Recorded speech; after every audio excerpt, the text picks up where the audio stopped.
ბორჯომში სოფელ ცემში გზის დაახლოებით 2 კილომეტრიანი მონაკვეთი იგება. საკურორტო ზონაში არსებულ ამ სოფელში შიდაგზის პრობლემა წლების განმავლობაში არსებობდა. სამუშაოები ცენტრალური ბიუჯეტიდან ფინანსდება. დღეს რეაბილიტაციის პროცესი მხარის გუბერნატორმა დაათვალიერა. ხელისუფლების წარმომადგენლები იმედოვნებენ, რომ საგზაო ინფრასტრუქტურის მოწესრიგება ამ სოფელში ხელს ტურიზმის განვითარებას შეუწყობს. მიმდინარეობს სოფელი ცემის გზის დაგება, გვერდულების მოწყობა. ეს სოფელი არის კურორტული სოფელი.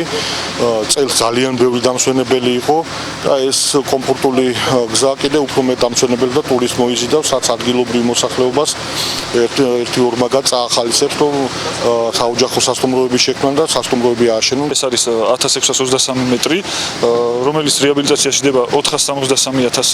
ეს არის ცენტრალური ბიუჯეტიდან დაფინანსებული პროექტი. პროექტს ახორციელებს შეპრესდენ მშენებელი 2012. ვადა აქვს 10 ოქტომბრამდე და სამუშაოების მიხედვით ვადებში ჩაეტევა. გზას სამხარეს უკეთდება სანიაღრე, ბეტონისვე, მოსახლეობაც მაყოფილია და ჯერჯერობით პროექტი ნორმალურად მიმდინარეობს.